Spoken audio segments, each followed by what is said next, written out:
العالمين والصلاة والسلام على سيد الأنبياء والمرسلين أما بعد فأعوذ بالله من الشيطان الرجيم بسم الله الرحمن الرحيم إن الله وملائكته يصلون على النبي يا أيها الذين آمنوا صلوا عليه وسلموا تسليما درود و سلام کا نذران عقیدت پیش کریں فرمائیں اللہم صلی علی سیدنا و شفیعنا و قریبنا و حبیبنا و مولانا و ملجانا و بارک وسلم صلو علیہ صلاۃ و سلام علیک یا رسول اللہ صلی اللہ تعالی علیہ وسلم۔ گزشتہ 3 جمعوں میں آپ حضرات نے سورہ فاتحہ اور اس کا ترجمہ سماعت کیا اور اسی کے تحت مختصر تفسیر کے ساتھ وضاحت کے ساتھ اس کو سماعت فرمایا۔ سورہ فاتحہ مکمل ہونے کے بعد ایک لفظ آتا ہے جس کو ہم اور آپ آمین کہتے ہیں۔ آمین یہ قرآن مجید فرقان حمید کی کوئی آیت نہیں بلکہ ایک یہ دعائیہ جملہ ہے جس کو سورہ فاتحہ کے آخر میں رکھ دیا گیا، چونکہ سورہ فاتحہ کی آخر کی جو آیات ہیں وہ دعائیہ آیات ہیں، اور جب دعا کی جاتی ہے تو اس کی قبولیت کے لیے آمین بھی کہا جاتا ہے۔ اب اس آمین کے بارے میں ائمہ کرام کے درمیان کچھ اختلاف ہے، اور وہ اختلاف یہ ہے کہ بعض ائمہ کرام نے حالت نماز میں آمین کو بالجہر پڑھا، یعنی بلند آواز سے پڑھا، اور بعض ائمہ نے اس کو بالسر یعنی آہستہ سے پڑھا۔ لیکن ہمارے امام جو ہیں جن کی ہم تقلید کرتے ہیں، جن کے ہم مقلد ہیں، امام اعظم ابو حنیفہ رضی اللہ تعالی عنہ، اور انہی کی بنا پر ان کی طرف منسوب ہوتے ہوئے ہم لوگ حنفی کہلاتے ہیں، یعنی ہم جو حنفی ہیں تو اس کی نسبت یہ ہے کہ ان کا نام امام اعظم ابو حنیفہ رضی اللہ تعالی عنہ ہے۔ امام اعظم ابو حنیفہ رضی اللہ تعالی عنہ کے نزدیک آمین جب حالت نماز میں سورہ فاتحہ پڑھی جائے تو سننے والا یا پڑھنے والا یعنی امام ہو یا مقتدی حضرات ہو، یہ سب کے سب آمین جو ہے وہ آہستہ سے کہیں، اور کوئی بھی چیز آہستہ سے کہنے کا مطلب یہ ہوتا ہے کہ ہمارے علاوہ کوئی دوسرا نہ سن سکے۔ اس میں بعض چیزیں نماز میں یہ سننے میں آتی ہیں کہ آدمی نماز اتنی بلند آواز سے پڑھتا ہے، یعنی مقتدی حضرات کہ ان کا دوسرا جو ان کا پڑوس ہے وہ ڈسٹرب ہو جاتا ہے۔ اس چیز کو بھی آپ غور و فکر کریں اس بات پر، یعنی ہم جب نماز پڑھیں اگر امام کے پیچھے پڑھ رہے ہیں تو قرات کرنا ہی نہیں ہے، خاموش ہو جانا ہے،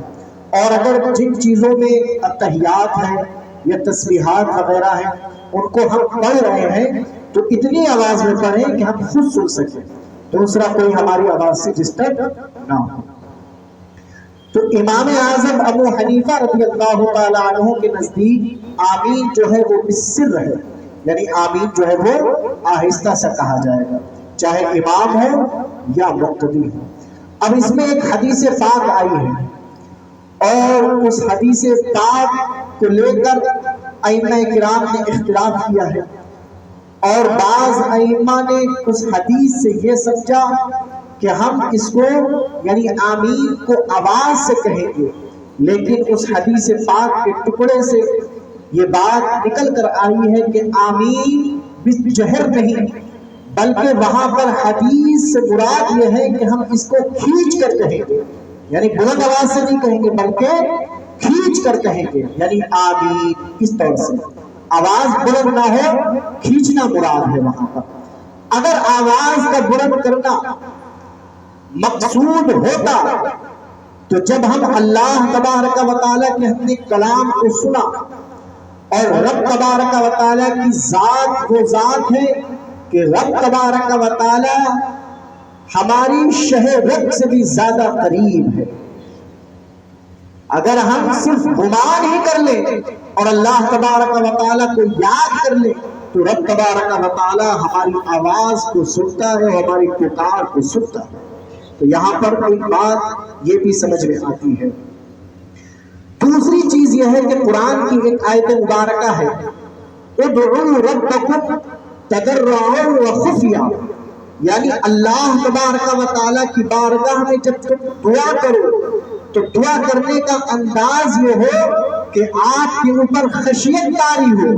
یعنی اللہ تبارک و تعالیٰ کا خوف آپ پر طاری ہو، وہ خفیہ اور آہستہ سے یعنی کہ دعا کرو۔ تو مطلب یہ سمجھ میں آیا کہ جب ہم سورہ فاتحہ پڑھ لیں اور جب آمین کی باری آئے تو آمین ہم کو بالجہر نہیں کہنا بلکہ آہستہ سے کہنا ہے۔ اس کی بہت سی مثالیں ہیں لیکن بات طویل ہو جائے گی، آمین پر ہی سارا وقت جو ہے وہ ختم ہو جائے۔ آئیے آگے بڑھتے ہیں۔ اس کو اور ایک بات سن لیں کہ اللہ تبارک و تعالی صحابہ کرام رضوان اللہ تعالی علیہم اجمعین کے تعلق سے کچھ ائمہ نے لکھا کہ صحابہ کرام رضوان اللہ تعالی علیہم اجمعین جب آمین کہا کرتے تھے تو آمین میں آواز کو بلند کرا کرتے تھے، اور انہوں نے حدیث کے اس ٹکڑے سے یہی سمجھا کہ بلند کرنا ہے، لیکن بلند کرنا نہیں ہے کیونکہ وہاں پر کھینچنا ہے۔ اس کی ایک اور دلیل آپ سماعت کریں۔ اللہ تبارک و تعالی قرآن مجید فرقان حمید میں ارشاد فرما رہا ہے، یا ایھا الذین آمنوا